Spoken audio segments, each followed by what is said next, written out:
Okay, hello everyone. It's just sharp at 6, and quite a few of you are here already. So I'd like to start on time and just let the audience build up as they join. But also this gives me an opportunity to introduce our guest and myself as well. So Peter, are you there? Yes. Hello, Hi, hello, and hello. hi everyone. Thanks for joining us after an extremely eventful month. I hope your portfolio's intact. I hope you didn't make any tactical mistakes. Oh, I'm pretty happy in my portfolio. That's the just for everyone. By the way, my name is Ken. I'm the country manager of Stashaway. For everyone who don't know or magically who don't have YouTube, this is Peter. Um, he goes by the name Mr. Money on YouTube. But actually, he once explained to me at a panel, he said that Mr. Money is not referring to him. Mr. Money is referring to the audience, his audience, and the following that he's built steadily over the years. We've been collaborating 6 going on 7 years now. And I think huge kudos to your philosophy of always trying to educate people. And we're quite glad that we have grown, side by side. So, and also thanks for joining us on this webinar as well. Thank you, Ken, for inviting me for this session. And fun fact, for those of you who don't know, Ken was the first company that reached out to us when we started Mr. Money TV. I still remember I was giving a co-founder pitch to my co-founder at the time, telling him that I want to build a media company that it's not about being an influencer, but about really educating people. And why the moniker Mr. Money is everyone deserves to be a Mr. or Mrs. Money, where you're smarter with your money and live a better life. And just as I was saying that, then we received a message on our Facebook at the time. The time still not that Instagram yet. It's Yeah. more Facebook oriented. Still remember that time. And then it was a message from Ken saying that, hey, we saw a video. Would you like to come and have a chat? Yeah, and that definitely gave us a big boost of encouragement, knowing that like there could be a new wave coming, which is people will be learning about finances online. Yeah, and that's how we started working together since then. Yeah. Yeah. When we first started, it was really blogs were still a big thing, but very quickly YouTube accelerated. And then I think even before COVID, Instagram was really taking off, not to mention TikTok, which I haven't truly figured out myself. But yeah, the space in terms of financial influencers is very, very interesting. And I'll just say to everyone that you have to be quite selective in terms of who you choose to listen to. Your media diet needs to be moderated. It needs to be curated. So I think there's a lot out there, and you need to make sure that the content creator is suited to your style of investing, dropping truths, and not really trying to market hot things left, right, and center for commission. So yeah, I think you just need to be careful. And yeah, I think we're doing this at a very timely period because obviously Trump has been in office since November. He's been making a lot of waves. Oh, yeah. Last month in particular was particularly volatile because of his tariffs, and we'll go through that. We'll zoom out a little bit and look at his past term. We'll look at past crises. We'll look at what to do in terms of dollar cost averaging, in terms of a long-term view, diversification. We'll cover all of that. And I'm really, really glad that Peter's here with me as well. So let's get into things. And by the way, guys, if you wanted to ask a question, please drop it in the chat and we'll get to it at the end. I'll get Peter's perspectives along the way as well. So no worries about that.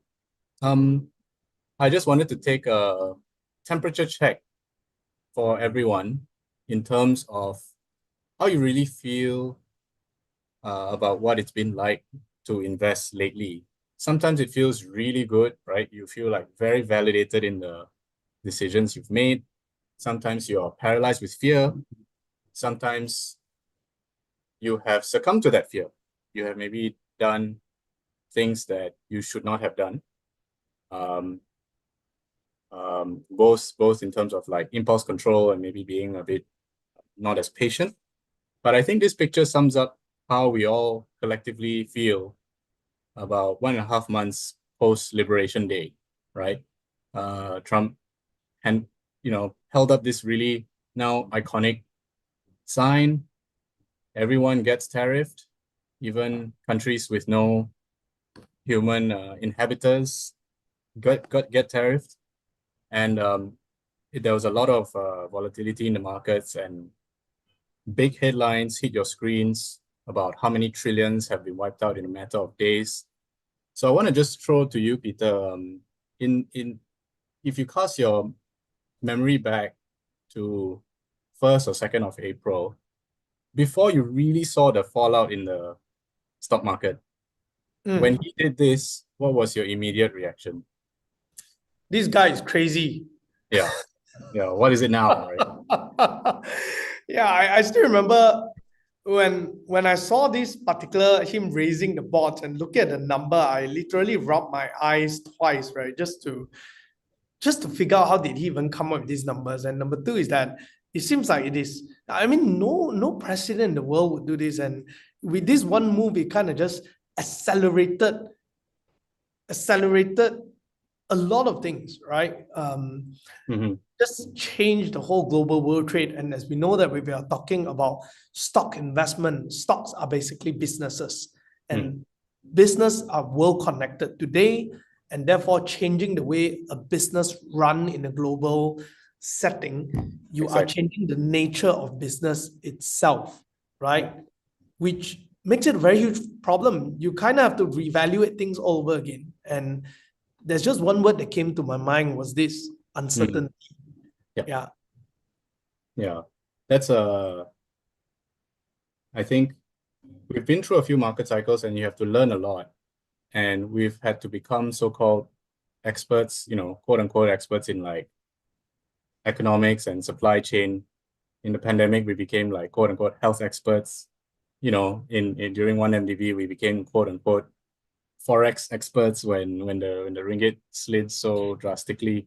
So when crises or times of uncertainty hit, one big thing is to get yourself up to speed, and then truly understand how the world works and how the market reacts. Speaking about markets reacting, I wanted to put this slide together to show you the first 4 days and then the 5th day, right? Even God himself had to work 7 days, right? This one is like, this is 5 market days. So for the first 4 days, there was a weekend in between, but let's just say 4-day stretch in terms of market days. The S&P fell 12% in accumulation, and we compared this 4-day stretch to over 20 years since year 2000, and this was the 7th worst 4-day stretch in the S&P for the last 25 years, right? And it belonged up there in terms of a stretch of bad performance with the pandemic, with the global financial crisis, all of that. Yes. Then after he hit the pause button for 90 days because of pressures in the bond market, yield spiked, things like that, you had a really good single day. And we ranked this in the last 25 years, and it was the 3rd best day of the S&P because it jumped 9.5%. The NASDAQ, I think, was in double digits easily. And I just put in that little box down there. If an investor didn't sell, they would only be down 3.8%. And then if they held on a little bit longer, almost 3 weeks, they would only be down 1.2%. And I checked just before we started today, Peter, we're actually up 3% from before he announced all this. So we are actually up year to date. So I want to ask you, when you were going through this, first slide, we talked about your emotions when you first saw him make the announcement. But when you're going through this like day by day, and these are like monumental days, how did you first react? And was there a little bit of panic that set in? Was there a little bit of fear? And then like when the rebound came, how did you also feel? Yeah, for me, I remember, like I was mentioning, the first day I thought this guy is crazy. This guy's crazy. Number two is right after that, I thought to myself, so is this the end of US, right? The immediate thing that I needed to think about at that point was, is this the right time, right? Right time for what? Right time to actually invest, right? Oh, okay. So my third panic came in definitely is, I wish I got more money lah.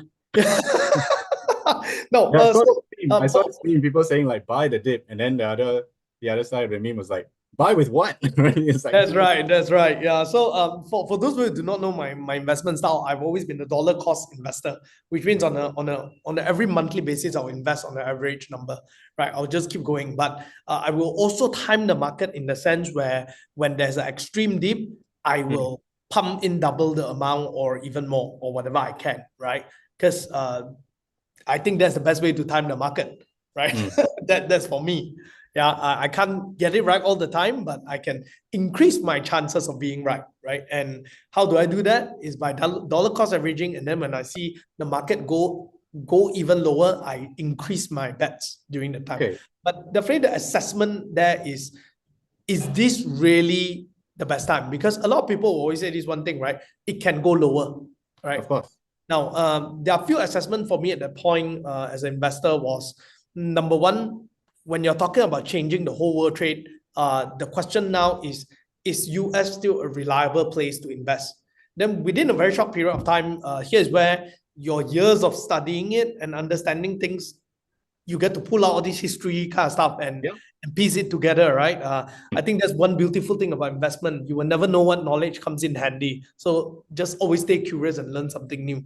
Definitely, we know one thing is that the US is always a premium market simply because of its regulation, its law, and its stuff like that. And if you look at Trump, the longest they can stay on board is probably about a few more years. Then that's pretty much it. Now, then he gotta get off the place and he gotta give his space to someone else, right? Unless he can change the whole environment and say, look, I'm gonna change the constitution to allow me to stay longer. No, but the whole point is this: all these kind of things at a macro level and at a country level policy change takes a very, very, very long time. So if you actually look at your previous history of how UK lost its dominance as the global superpower as well, you will notice the transition to US actually took about 50 years. It did not happen overnight, right? From the day that 1940 plus, after World War II, it slowly moved towards the US.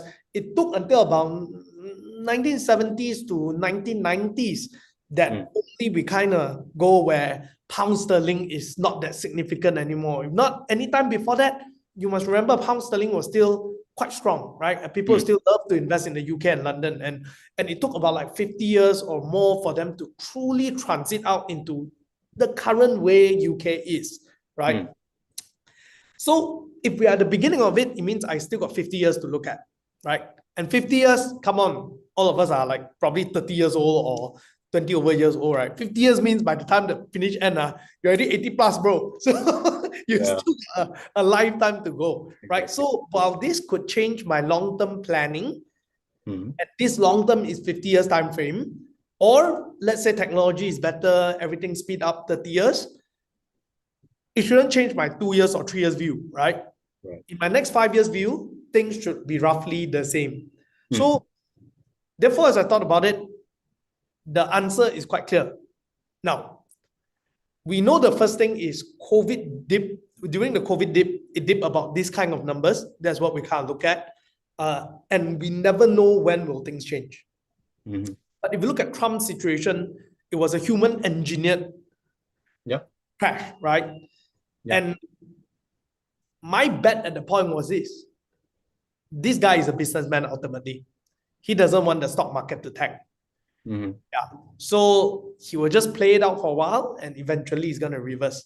So I took my bets and I increased my investment during that period of time.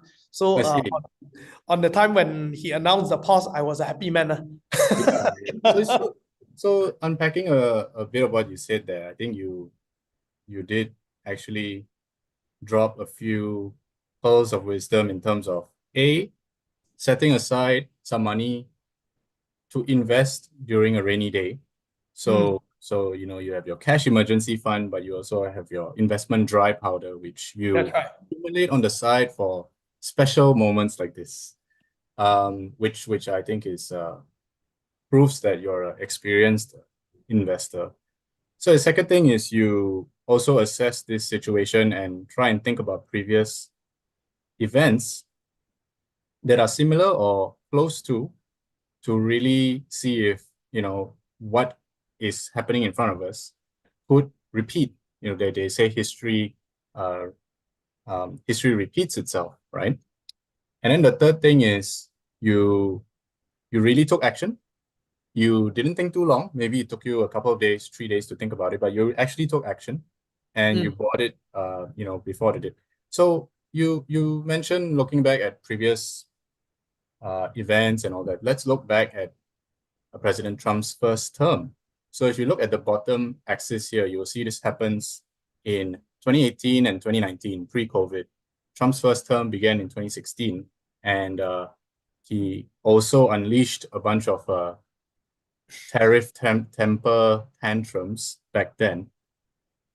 It was a bit different in the sense that he picked on a few countries. He didn't pick on his neighbors and then the world. He picked on a few countries, obviously China being, the brunt of it. So you could see he levied a bunch of tariffs on China. China responded. They met at the G20. Things bottomed out, and then things improved. So you can actually see that from the moment he proposed tariffs on China, and if you look at it a year and a half later, the index, the S&P, is up 20%. So, Peter, looking at these past episode, right? What lessons did you learn about, looking at this past episode, are you happy with what you've done in hindsight in maybe Trump's first term? Did you do anything last time around?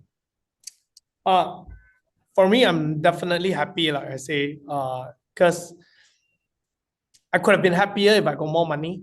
Yeah. Yes. I think Ken, you're probably thinking about the same. While there was one worry is that you need to explain to all the investor what's happening to educate them. In your mind, probably it's like, man, this is a great opportunity, right? Yeah. Like you, I always have dry powder. So I pre-program my response already. But it'll be good to hear from you, when you hear about these tariff tantrums and you look back at Trump's first tariff tantrums, did you look back at that episode and go, yeah, he's just gonna do this. He's just gonna negotiate out in public and it's gonna end up being the same result. Yeah, so I think one thing about Trump is that there's one difference though this time is that he went and make the whole world his enemy instead of selected country. That's right. That's why it's crazy in that sense. On the other hand, he's also quite an open book where he has this whole book published, right, about the art of deal or something like that, right? Out of the deal, where now a lot of people are reading it to understand how it thinks, and so far, unless he throws a curveball to it, he's pretty much a predictable person. But I would say that whatever that is done on this time round, it definitely changed the quality of future investments in the long term by a little bit, right? And it's inching towards the world. While as much as I'm happy, I'm also uncertain still. Yeah. Where my strategy will involve me along the way to take profit a little bit more. Okay. I do have a habit of last time I will hold longer before I take some profit out, and that's how you create that dry powder as well, right? Also with new income coming in, right? And then you create more dry powder. Last time I would wait very long before I take out some money. I think now what happened is that I may change the strategy by whenever I see the market shoots up significantly, I may just take out 10 or 20% just to keep as a dry powder, because you also do not know when this guy is going to come out with another crazy announcement. And if it doesn't, I'm just going to use back that money and dollar cost average back into the market itself. So I just continue with this cycle of dollar cost averaging, right? Yeah, not so much to keep it there and then spend it or something like that, but rather it is a dry powder and it just helps me to double my investment throughout that period of time. Because again, historically, whenever the market shoots up by about 20-30%, it is bound to come down by 5 or 6%, at least. And if there's a black swan event, it goes down by about 30%. So either way, it works out to your favor. I would say 8 out of 10 times, it will work out to your favor. So, but now it definitely gets me thinking in the sense where I am focusing much more of my investment in to look at a more global and ETF scale. Because for those of you who do not know, while I do invest in ETF, I'm also very much of an individual stock investor. But I guess for the first time ever, with whatever the Trump is doing, it does make me lean more towards ETF. Simply because I can, in the past, it would be easier for me to say that Apple is going to do well. But with whatever that's happening, right, you may not know Apple is going to do well because you really need to know the CEO that is there can handle this whole thing. And I mean, Apple is still an excellent company, right? I'm not saying it's an investment advice. I'm just saying Apple is an excellent company. But on the other hand, we know what is for sure. I know smartphone is going to be still something, whether or not US is going to dominate the world. Smartphone as an industry will still prevail, right? But will it be Apple? I do not know. So now suddenly the shift of it is that the risk, right? You may want to increase a little bit of bet towards a more spread out version of something rather than saying this particular company because of the lack of access of information. So I guess that kind of sums up when I look back and I look at now, shifting of my perspective of the whole market is here. Yeah, so just to recap, even though you are happy that you've bought the dip and you've DCA'd, you have lingering doubts about the American excellence. It's definitely, taken down a peg. So the way you will express this re-rating downwards of US excellence is to perhaps use ETFs to invest more internationally, right? Because interesting you say that, because also the global index in terms of ETF did not fall nearly as much as the ETF in the S&P ETF in this time. So yeah, I think that's a wise strategy, and taking into consideration that you are also a single stock investor as well, right? So you might say take out of a Magnificent Seven stock and then look at a global ETF or gold ETF, for example. That's right. Okay, zooming out a little bit. So I just wanted to revisit Trump's first term here, but zooming out quite a bit, many decades, and looking at all the previous crises, we have so many to choose from something very close to us in the AFC, where our parents tell us all this, grandfather stories, to a special favorite, quote unquote, favorite of mine, because I started my career during the global financial crisis when things were, banks were failing left, right, center, and things looked really, really bad, to COVID. I think everyone went through that, to 2022, where interest rates went up so much, so quickly, that all asset classes fell, including, bonds. And then you can see that dip that's happening now, which has also very quickly rebounded. So Peter, taking this walk down memory lane, as traumatic as it is, looking at this past crisis, have you learned any valuable lessons that you'd like to share about how to maintain a healthy perspective? I think that the best way to invest for most of us is to take a longer term view.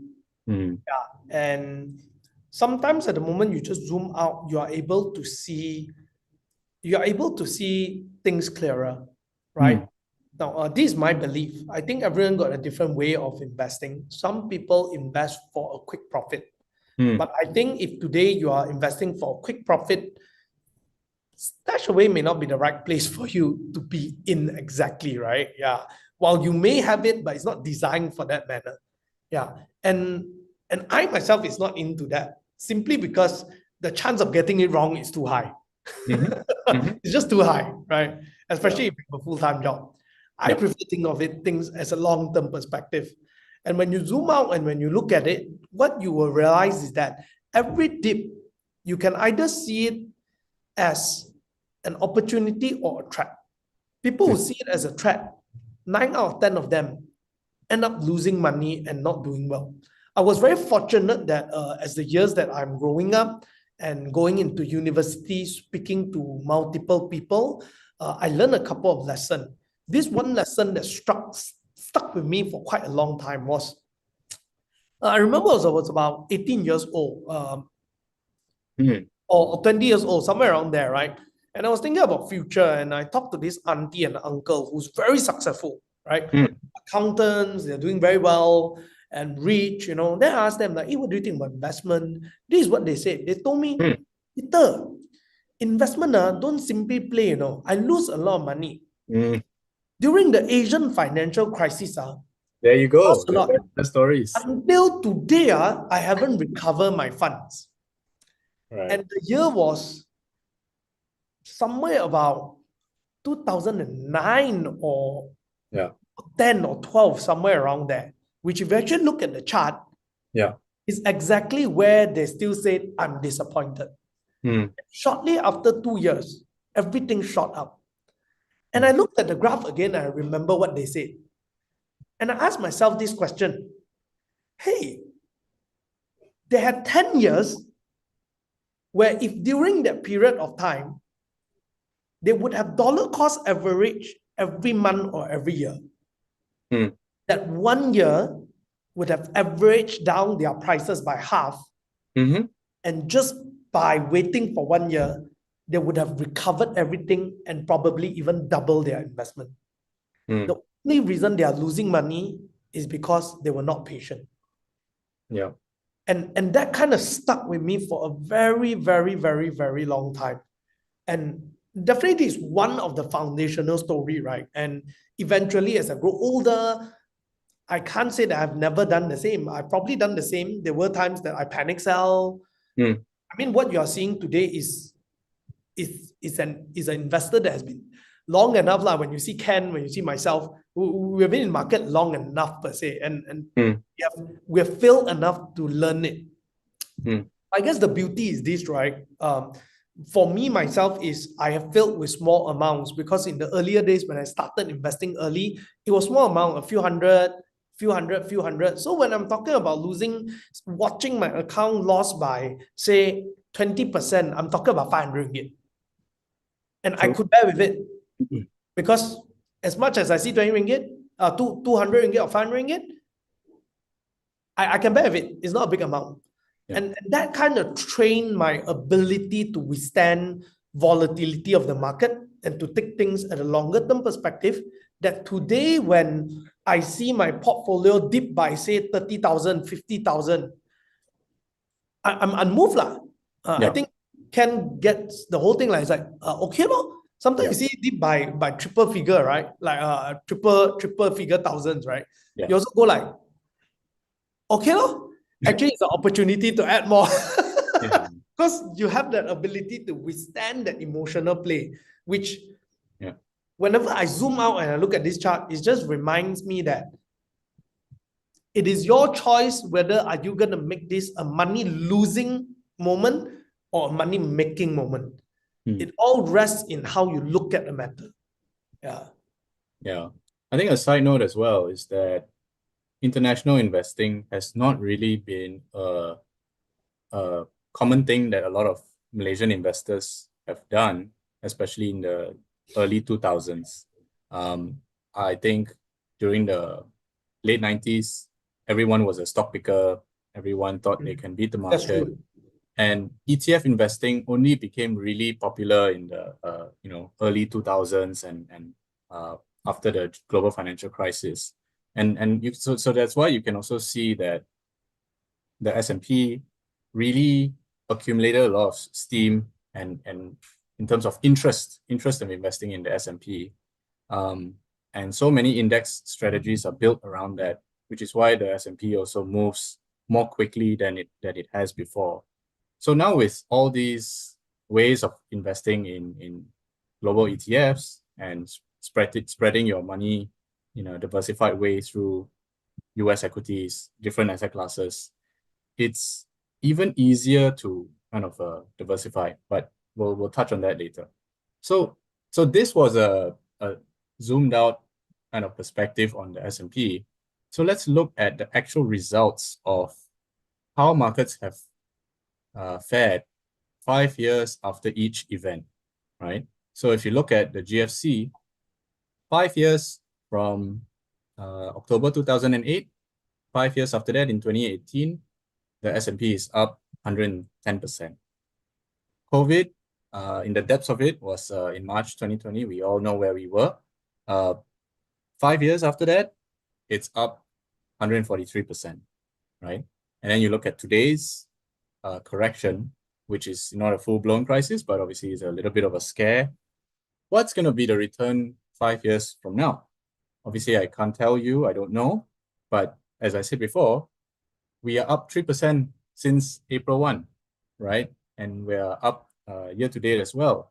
So it takes a bit of patience and perspective to be able to ride through this. Peter, you mentioned DCA earlier as an investment style. And you also mentioned having some dry powder to invest more during tough times. When did you start dollar cost averaging? And have you, in the years that have gone by, as you've earned more wealth, have you increased the amount that you DCA? Yeah, I think it's where it's good to share a little bit about it. So I also did mention that I used to time the market a little bit. I have always, because previously I was more of an insurance agent, right? So back then my understanding of investment was more traditional sense. I would invest in a little bit of unit trust and so on. And those are the things that, and the time ETF wasn't that popular in Malaysia as well, right? The only thing you get is stock picking or unit trust during that time. Yeah. Yeah, those were the days, right? Yeah, and I really got in the habit of dollar cost averaging, but it's a very small amount, probably about 300 ringgit or so on. The rest of the money is more of storing an FD, you know, that kind of things, right? Yeah. Then later during COVID time, I did keep on the habit, but during that time, I also tend to be more stock picking more. Now, what I did is I definitely did select certain stocks and I go into dollar cost averaging into those stocks. I dollar cost average into ETFs as well. And then I would have reserved a portion for punting the market, right? Speculating and all. And as work got busy, I started making more mistakes because I would go into a meeting, coming out to realize that the market has dropped and I've lost money, or the other way around, right? And you start getting more because you feel like you're going to make the decision so fast because you're going to head into a meeting. If you don't make this decision now, then you may miss the boat, stuff like that, right? Yeah. And I lost some money. I'll just put it this way: it's in the 5-figure range, obviously. Wow. Yeah. Okay. So when I start losing that money, after 2 times, I start to notice, no, this is not good. I think I'm gonna end up losing more money than I'm gonna make. Right? You know how every investor is, right? You will always think that you can beat the market, right? So during that time, whatever portion I reserve for speculating the market, I withdrew it all out and I started dollar cost adding on to my dollar cost averaging number.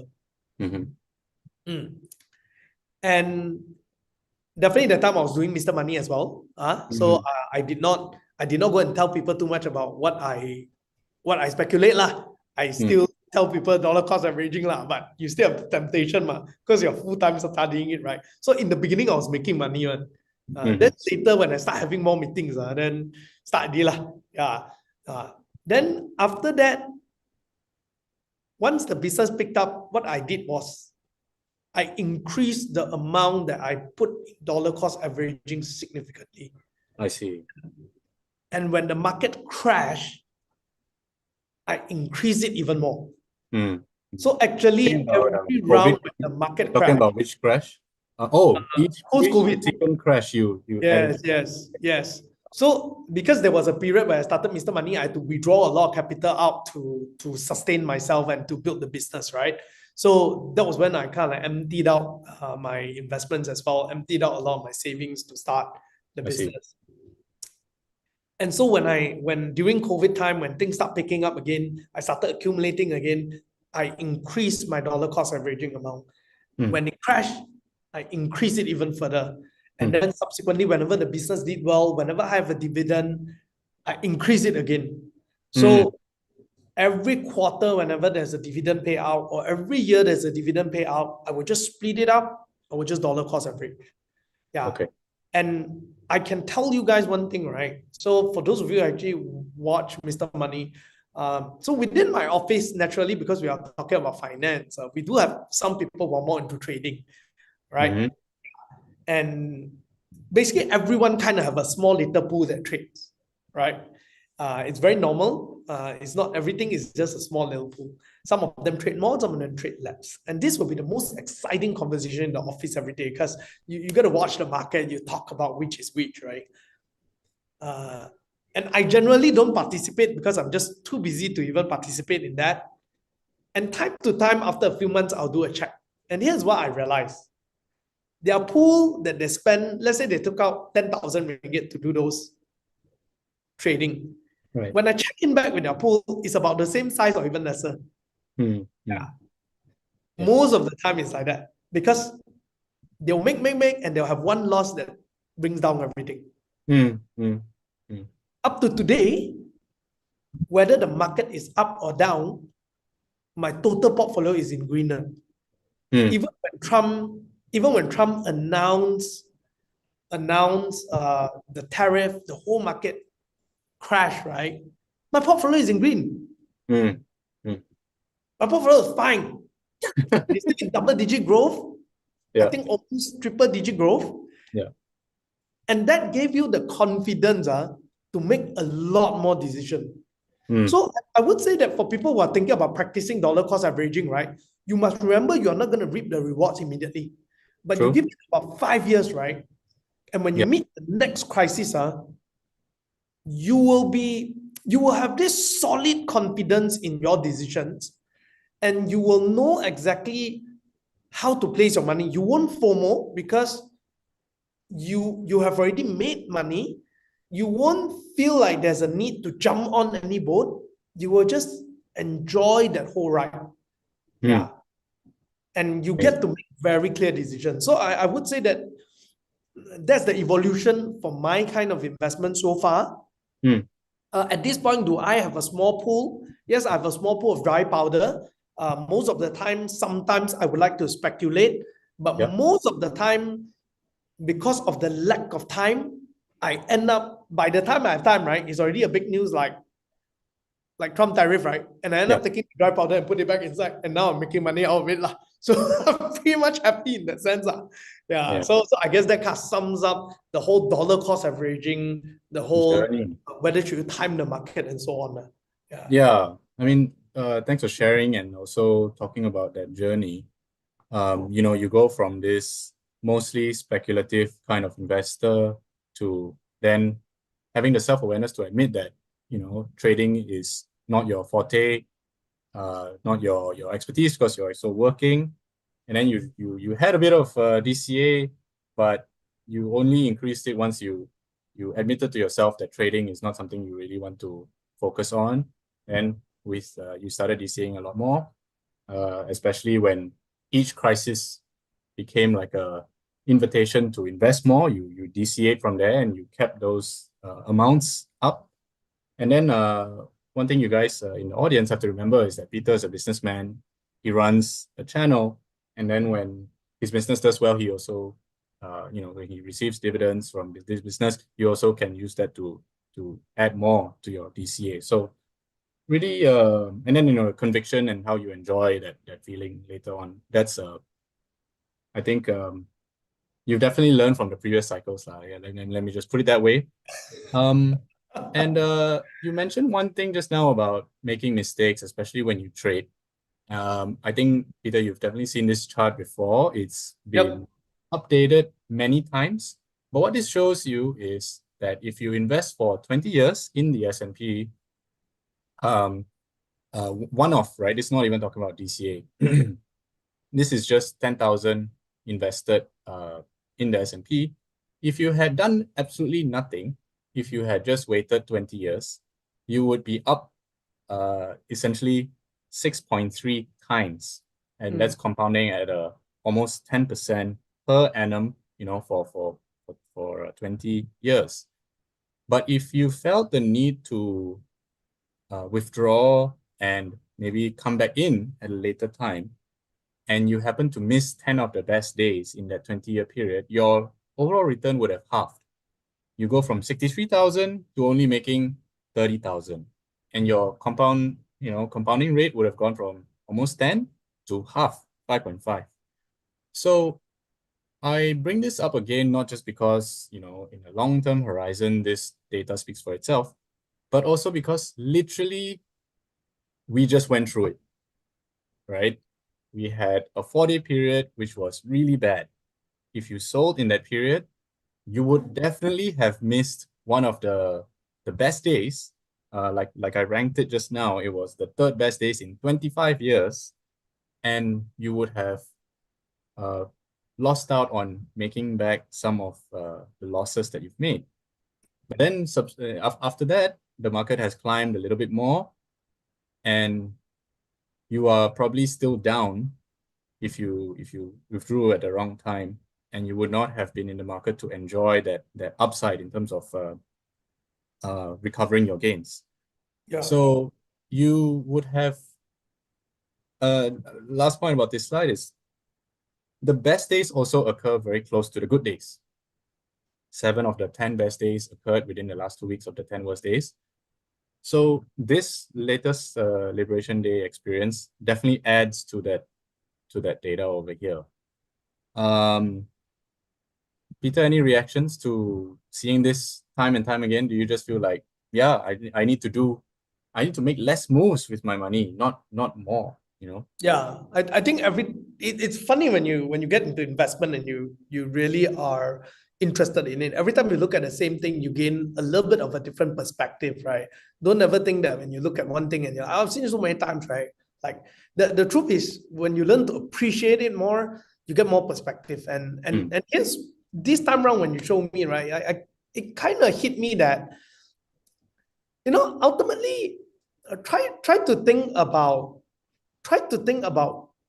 withdrawing your money from the market. It's just to time the market itself, right? Like a lot of people think that I withdraw right now so that when we hit the rock bottom, I'm gonna invest again, right? And that's how a lot of people's mentality are. But it is one of those things that kind of like today you are trying to jump over a 10-foot drain, right? What do I mean by that is that when you try to jump over a 10-foot drain, who is 100 feet deep, it is not about whether you can make the jump every time. You just need that one time that you can't make the jump. You're going to die. Yeah. You get what I mean? Yeah. So yes, you're very confident that you can make it through, but you just need that one time that you cannot make it successfully. Maybe as you're jumping, you accidentally slipped. Maybe it was the bad weather. Maybe it was the shoe. Maybe it was just that day when you're jumping, you had a stomach ache, right? You never know what's going to happen. But the thing is that the downside of it is so big that it's not worth even giving it a try. Yeah. Because that one chance will kill you. And that is exactly how I look at the different people who trade a lot very often. They will start with 1,000 USD and they will tell me they have hit about 5,000. I would feel really envy, like, wow, in 3 months you get 5,000, sounds like a great deal. And suddenly tomorrow when you talk to them, they will tell you I'm left with 800. If they tell you. Yeah. You probably have to is ask them. that one jump, you get what I mean? it's always not the everyday that make the success. It is that one mistake that can kill you, you know. So I think that for most of us, we are not built for that one mistake. Because I mean, just like life philosophy itself, right? It's really about, can you keep going? Right? If you choose a strategy that you can't keep going, it's not going to do you good, because you went from 1,000 to suddenly to 800. I mean, this is talking about the hundreds range. Imagine you go from 1 million to 80,000 suddenly. Are you even motivated to keep going? Yeah, probably not. People probably should have stayed stuck in FD and not Right? Right. So it's investing. like, how many times can you take such pain, right? At least Yeah. if I do dollar cost averaging, I stay invested. I lost 20, 30%, I lost 50%. But because I'm invested, I don't miss my chance. And once it goes up, I'm up back to from 1 million back to 107, right? Yeah, I'm fine. Yeah. And then after 10 years later, I may go back up to 2 million or 3 million. So Yeah. it is about not losing money rather than making extreme gains, right? And here's where I think one of the parts about that you have to remember as an investor, read Morgan Housel's book, right? Yeah, one of the greatest, one of the most popular personal finance, money mindset gurus around, wrote the book Money or Psychology. He said this one thing the other day that kind of stuck in my mind, right? Is that you don't need extraordinary gains, you just need average gains over a very long period. Yeah. Yeah. And that's how most people are going to win. Yeah. Not exactly. extraordinary gains for 3 weeks, and you make it's average gain for a long period of time. Yeah. Yeah. That's exactly what you're looking at here. A pretty average gain, right? 9.7 over 20 years. The S&P in the last 10 years has done 12%, right? So this 9.7 within this time period that we're showing you here is a pretty average return. It's slightly below, actually. And that's how exactly you can stay invested. In this case, it's being really patient, having that long-term mindset. And then you can also stay invested through DCA. So we talked a lot about it. We've heard Peter's journey. This is a little bit of it in action. So let's say you spend $6,000. Let's say you invest regularly. If you invest the same amount, you will basically pick up more shares or units when the price dips below a certain amount of your entry point. If you started your journey and you bought 500 shares, the index goes up and you can buy less because it's now worth more. You bought 400 plus, and then when it falls to quite a bit of a low, you can actually close to double the amount that you've invested in by picking up more units along the way. And then when it recovers, you can enjoy the lower average price. So if you basically just went all in into this particular ETF or particular share, you would have gone in at $2. But if you had averaged in during the up and down, you would have averaged out to be about 150. So it's also times like this when there's big dips where you can actually pick up a lot more amount of units or amount of shares than you normally would when times are going flat or up. And then you will look back at some of these average prices that you bought during these dips, and you would have gone like, oh wow, I wish I had put more. I wish I had more conviction. And that's why what Peter said was really helpful in the sense that you always have to have dry powder, and you also have to have that conviction to action on that, right? Like I myself have dry powder, and I DCA myself, and I DCA more when markets are bad, because I do what I preach, right? And then I figure out what I it's already pre-programmed, and I know I'm averaging into an index, so I don't really have to worry about the valuation of a particular stock. So this is what it looks like in action. That's another way of staying invested. And then we move on to our second last slide here, which is basically staying invested through diversification. This is a very complicated looking slide. So let me walk you through it and I'll get Peter's reaction. What you have here is a rank of which asset classes have done well in a particular year. In 2018, obviously a very, very tough time when Trump was in office first time around, cash was the best performer.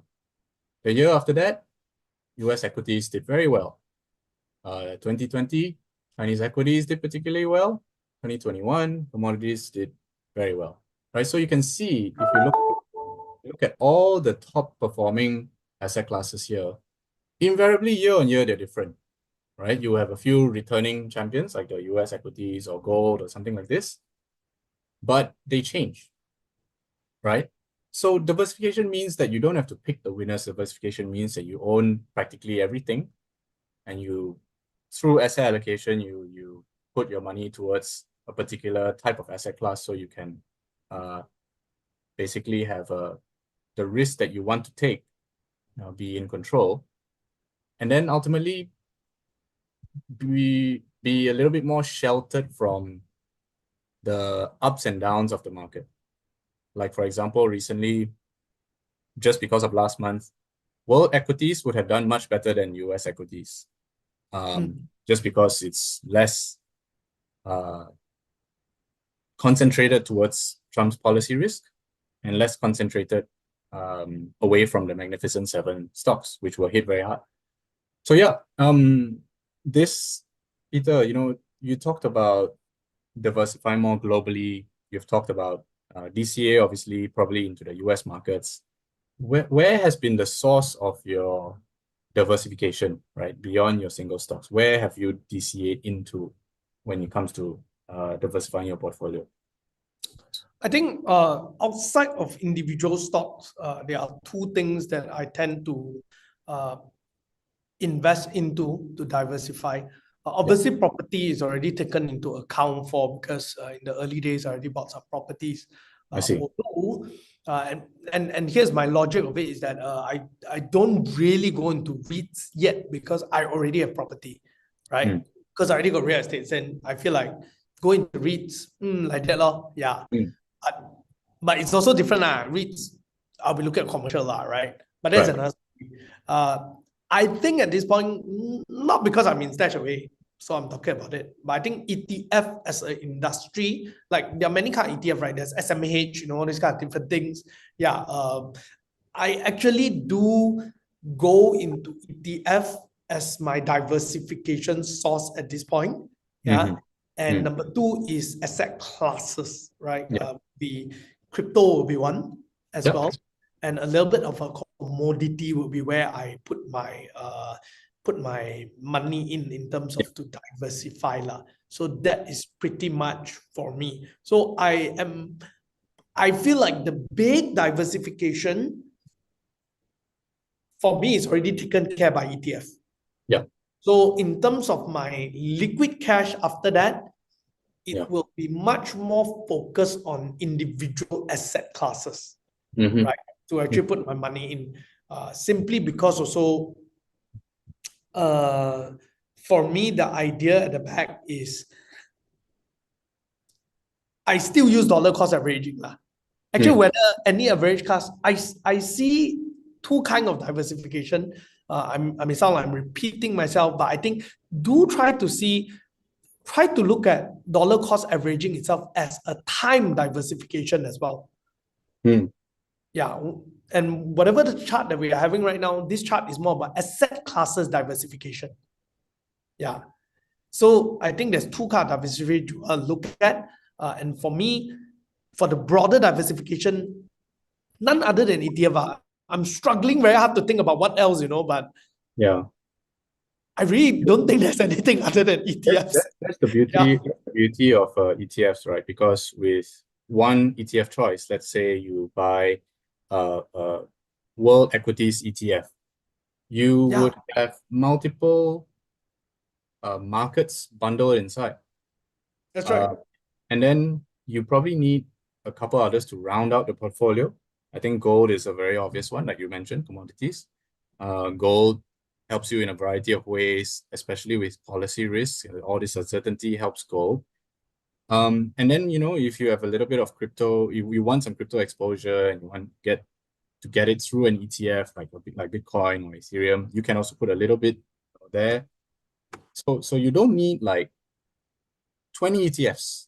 You probably need a handful. And then if you have any special preference towards any sectors that you have any insights in, let's say you work in oil and gas, let's say you work in tech, let's say you work in um, uh, construction or infrastructure, and you think really like, I know what I'm doing and I want to double down on a particular sector or a particular country. We have a lot of India expats got very excited last year when India finally had its moment in terms of stock market rallying. So buying an India ETF was also something that people did. So ultimately, you would have a really nice portfolio of ETFs that expresses your investment view and that you can invest in long term. And of course, Stashaway already does that for you. And I can show you the proof of power of diversification right here, where in the blue line over here, you can see that, and this is post the rebound, obviously, but we are showing you this just to prove a point. This is before this is in March, so it's tail end of the Q1 and also before Liberation Day. But this would have basically given you the same effect if we extended it to March. The blue line over here is the S&P. As you know, the S&P trades at a premium in terms of valuation, and it's also very concentrated in the tech stocks. For example, tech stocks makes up 25% of the weight. So naturally, when AI stocks or AI-led stocks do very well, S&P does very well. But because of policy risk, because of uncertainty, because of tariffs, you can see that S&P has come down, and our portfolios have held up. We are showing you 3 portfolios here, one very conservative one balanced one, and one high risk one. You can see they basically all, if you don't need to see anything else, you just need to see that they fell less. Why did they fall less? A, because they have less US, direct US exposure. They balance it out into other things like global exposure or different geographies. Number 2, they have other things than equities. They have gold, a very healthy weightage, or they have bonds, right? So these two combined really shield you from big markets tanking the way that it has. And Peter also mentioned something earlier. It's sometimes also about staying in the game. Don't get knocked out by big swings in the market. A small loss here and there lets you fight another day, right? And if you were a bit gung-ho and you were into a leverage ETF that tracks the S&P, a couple of bad days, especially in the last month, would have knocked you out and you would have been out of the investing game. So I think I just want to leave you guys with that to be assured that if you are invested in a Stashaway portfolio, this is the time where portfolios that we manage shine because it's diversified and you've invested for long term, so your wealth is protected. I also want to give you guys a bit of a goodie, a promo, some goodies over here. Knowledge is power, and I'm really glad that you guys tuned in. Here's a little bit of an incentive to continue dollar cost averaging and continue your long-term investing journey. This is open to new and existing investors. If you use this QR code or you put in your Stashaway app in the promo side of the app, you put in SAQ, SAQ1 2025, then you also enjoy this. So basically for 3 months, we won't charge management fees up to 50,000 in deposits. And this is valid until the 30th of June. So of course, it's always good to get a promo here and there, especially if you dollar cost average anyway, is a really nice pickup. But of course, can't let you go without one last word from Peter. So Peter, if you were to sum it up, we've had a very eventful past 5 weeks. the timing of this could not have been better, actually, in terms of Yeah. being a really good episode round out. Right now, the credits are rolling on the tariff episode. Hopefully, maybe in 90 days' time, we'll do this again. Let's see, let's see. Same things. Crumbling, right? Crumbling. There's Yeah, a Trump interesting link. Yeah. part. So what do you internalize? What did you really like learn and affirm after the month that we just had in April? I think that all this comes down to one thing, right? It is investing is very simple, where if you know the value of something, when it becomes cheaper, you want to accumulate more. That's pretty much the logic to it, right? Think of it like that. Some of you some of you love watches, or some of you love handbags. If today you see a Chanel classic handbag or a Birkin, right? Original Birkin, somehow, some way or another, the owner is selling it at, say, 2,000 ringgit. You will be like, man, I better get as much money as buy as much as I can, because I know eventually the price will go up, right? So the order of sequence to develop such conviction is to first have a conviction of what do you think the price is, right? And so I think once you get that right, and you develop some sort of a conviction of knowing that, look, this asset that I'm investing represents this kind of number, then it will be very much easy for you that whenever you see the market dips, you can use that as an anchor to actually develop your strategy. But if you do not even know what are you putting your money into, that is when you will just panic. So here is where I think when you are talking about investing in an ETF, or you are a new beginner investor, if you're just investing because someone tells you you should be putting your money in somewhere, and that's all you're doing, you are bound to make bad mistakes in life. In fact, the thing that you should be doing is that should be just a starting point, and then you should be asking yourself, if I'm going to invest in StashAway, what am I really investing in? What is this S&P 500? Why people say that it is going to be good? Or what is SMH? Yeah. So when you understand the logic behind it, then you can develop that sort of thesis to say that, look, this thing is worth this much. Does it need to be an exact value? I'll be honest with you, the exact value, even someone who went through their, Ken would know that very well. Whether you're a CFA or anything like that, 10 CFAs sitting in the room evaluating one same stock or one same asset will give you 10 different answers. Because there's just too many different variables, right? Yeah, and everyone have their interpretation of what happens. But you just need to get the range of it right? Yeah. Like, for example, I know that over 10 years, this is going to be good. And it's not that hard to get it wrong if you're going to be looking at a 10-year horizon. If you're saying a 2-day horizon, your chances of getting it wrong is going to be much higher. So what you're doing is that when you're looking at long-term, you're simply increasing your chances of getting it right. If you think about it from past until today, any Tom, Dick, and Harry who come out into the market and tell you and say the market is going to crash one day, they are bound to be right within the next 10 years. Someone tells you the market is going to rally, they are bound to be right in the next 10 years as well, because market is always a cycle. So you just have to take a position, and then your money, your investment should reflect that position, and that should be fine.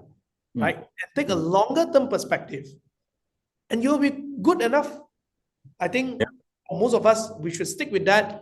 And there's a very high chance that you're going to retire as a millionaire. Yeah. Very comfortably. Yeah. Yeah. Thank you indeed. And before we go, I want to say 2 things. The first thing is do check out Peter's channel. I've been following it myself, and we've been collaborating at StashAway with Mr. Money for over 5 years now. Found it to be really fruitful, really kind of a happy relationship. I've also seen his channel grow from a single channel to multi-channel. So you have, depending on what kind of investor you are, if you're intermediate, there's something for you. If you're first time working, you are pretty clueless about money and how to adulting, there's something for channel for you as well. And the general Mr. Money channel is always entertaining and informative.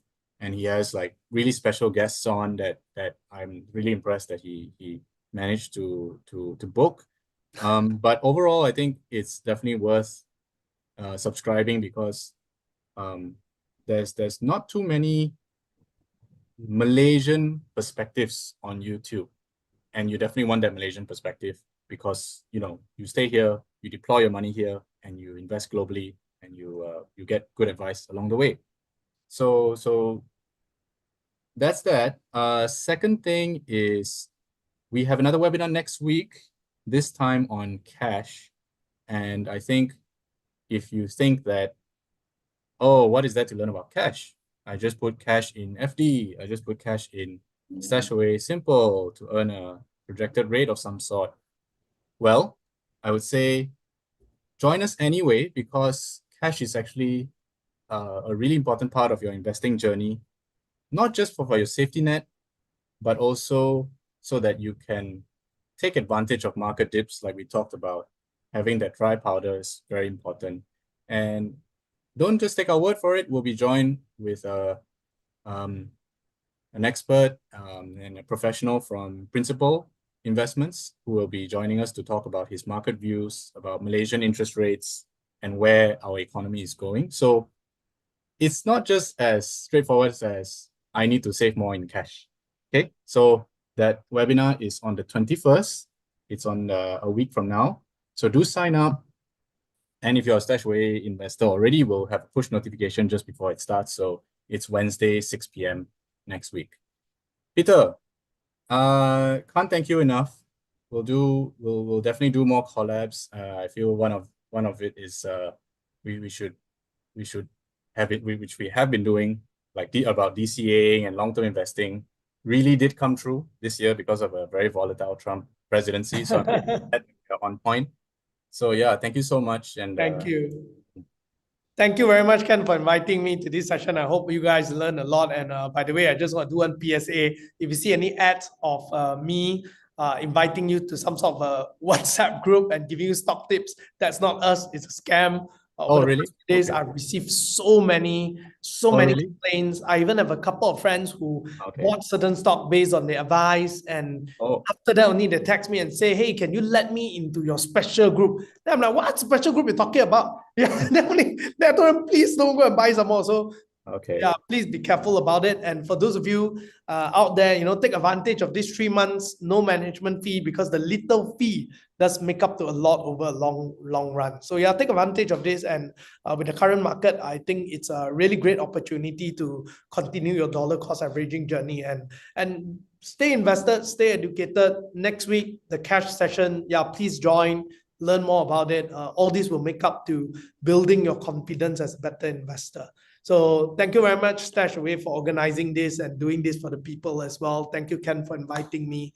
Yeah, so have a good day, everyone. Bye, guys. Thank you very much. Bye-bye.